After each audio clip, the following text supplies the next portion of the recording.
Hello, and welcome back to another Nugget of Truth. Now, today I know I'm going to be bursting many bubbles by saying this, but God's heart doesn't go pitter-patter when he thinks of you. Since we often associate love with a romantic type of love, we may get to think he loves us in that way. But when we talk about God's love, we need to recognize that God's love for us is not a romanticized type of love. It is much, much deeper than that. I drive a 14-year-old car, but it rides like no other car I've ever had. And recently, while taking a ride into town, I said to my wife, "I love this car." And she quickly corrected me, and she said, "No, you like your car, and you love me." She reminded me that I can be very casual about the word love.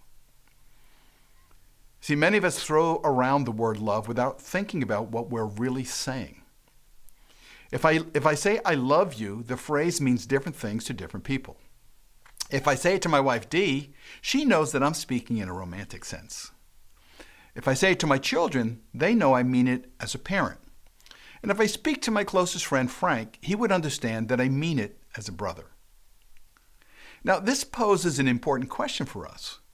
The Bible is filled with God's expressions of love for us. The question is, what does God mean when he says that he loves us? And then, how are we supposed to exhibit his kind of love in our lives?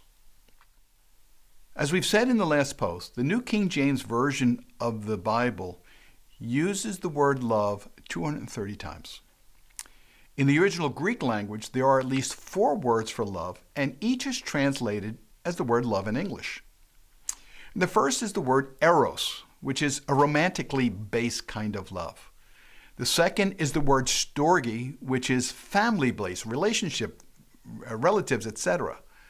The third is phileo, which is friendship-based. And then the fourth is agape, which is unconditional.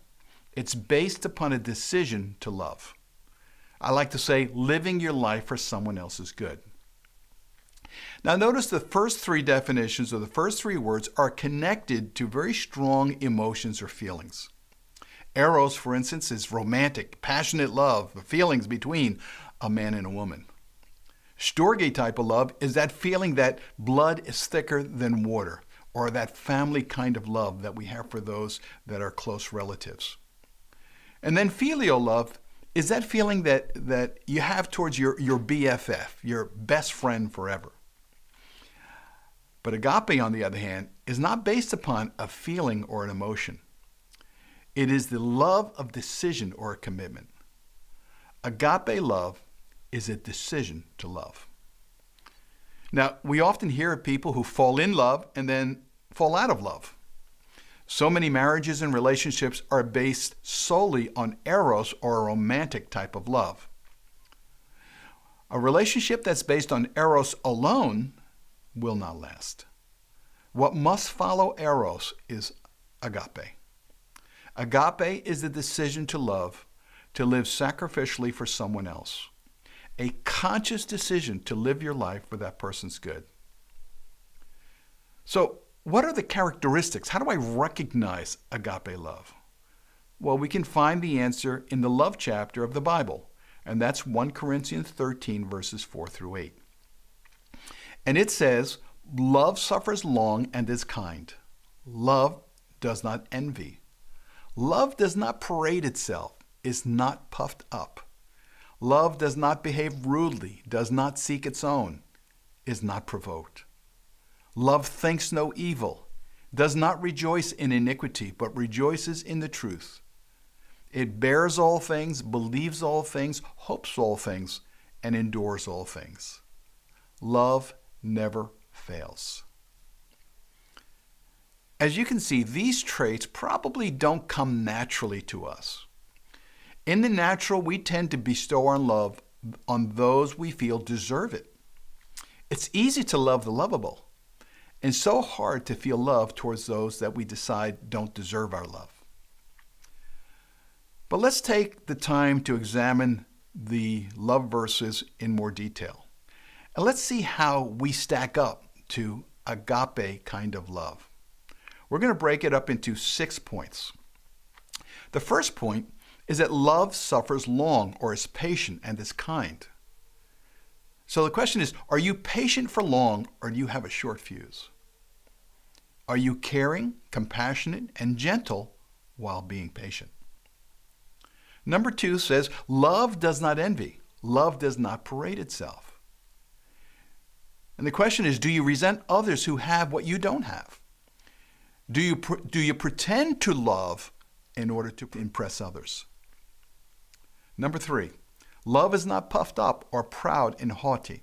It does not behave rudely, does not seek its own, is not provoked. In other words, do we see ourselves as better or more deserving than others? 4, love thinks no evil, does not rejoice in iniquity. You see, love will back away from sin or evil. Love will be disturbed by injustice or immorality. 5, but love rejoices in the truth.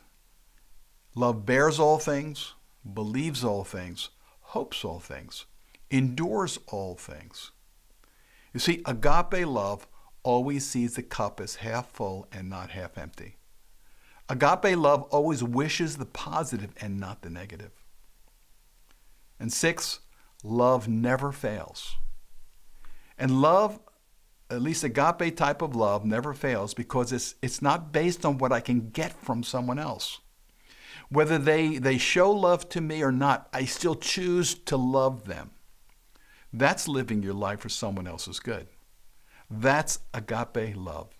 The kind of love God extended to you by sending Jesus for you when you were still a sinner and rejecting him. Romans 5:8 says that. You see, he looked at your potential rather than who you were at that particular moment. In deciding to love others, you put in motion an important principle in God. And that is that what you sow, you will eventually reap. That's Galatians 6:7. But that principle only works when you take the first step in faith. As the Holy Spirit leads you to make conscious decisions to put on agape love, I want you to remember that as a believer, the Holy Spirit does live inside of you. And if the Holy Spirit lives inside of you, then the fruit of the Holy Spirit lives in you as well. Galatians chapter 5, verses 22 through 23 says, the very first fruit of the Holy Spirit, the predominant fruit, is love. Agape love is in you. And so I encourage you to let it out. God bless you. Look forward to seeing you the next time.